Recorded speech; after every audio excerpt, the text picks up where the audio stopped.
ሸጋ ዘውትር ሐሙስ ምሽት ከ3 ሰዓት እስከ 6 ሰዓት ይጠብቁ። ሸጋ በመልክሽ አይደል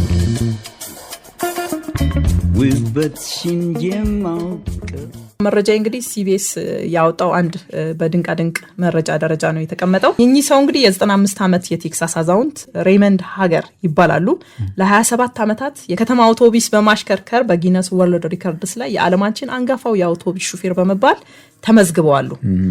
ሬይመንድ እንግዲህ ሃገር እንግዲህ በ14 ዓመታቸው ነው ማሽከርከር የጀመሩትና በ14 ዓመት እንግዲህ መንጃ ፈቃዱን አውጥተው ማሽከርከር ሲጀምሩ ግን ይሄ ትንንሽ መኪና አይደለም፣ በጣም ትልልቅ መኪኖችን በፍጥነት መንዳት እንደሚያስደስታቸው ነው ያወቁት። ከ27 ዓመት በፊት እንግዲህ ዊች ፋፋቴ የሚባል የህዝብ ማመላለሻ ልክኛ ሀገር ራይድ ሜትር ታክሲዎች እንደሚሰሩት የዛ አይነት የራይድ ካምፓኒ ያለና እዛ ሹፌር ሆነው ነው የተቀጠሩት። ሬይመንድ እንግዲህ በ95 ዓመት ነበር ጡረታ ለመውጣት ያቀደው። ነገር ግን ጤናማና አቅሚ ስላልደከመ ይላሉ መንዳት ቀጥላለሁ ብለዋል።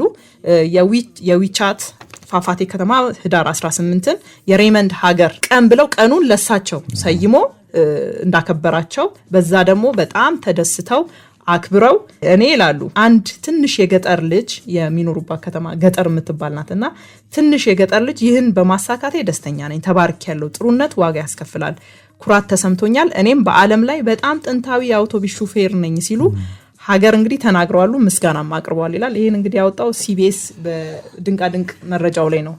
እኔ ጋር ያሉት መረጃዎች ለዛሬ ለዚህ 40 ዓመት ነድቻለሁ፣ አንድም አደጋ አጋጥሞኛል፣ አንድም አደጋ አልተመዘገበም። እንግዲህ እሳቸው 27 ዓመት አይ ምንድነው የሚነዱት ነው። ሸጋ ዘውትር ሐሙስ ምሽት ከ3 ሰዓት እስከ 6 ሰዓት ይጠብቁ። ሸጋ በመልክሽ አይደል ውበትሽን የማውቀው